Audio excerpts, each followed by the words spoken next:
College road और model colony Renuka garage या ठिकाणी 4 इसम या ठिकाणी प्राणघातक शस्त्र घेऊन येण्याची माहिती प्राप्त होतात गुन्हे शाखा युनिट 1 चे वरिष्ठ पोलीस निरीक्षक मधुकर कड यांच्या पथकासह या ठिकाणी शिताफीने या 4 इसमांना ताब्यात घेऊन त्यांच्याकडून 4 कोयते हस्तगत करण्यात आले। पुढील तपास गुन्हे शाखा युनिट 1 करीत आहे। या संदर्भात गुन्हे शाखा युनिट 1 चे वरिष्ठ पोलीस निरीक्षक मधुकर कड यांनी अधिक माहिती दिली।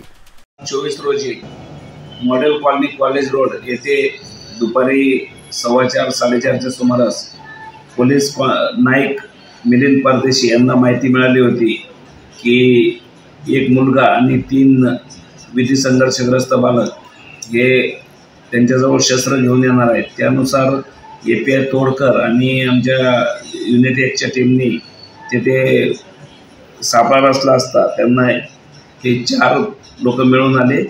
त्याच्यामध्ये राहुल वाघमारे जो होता तो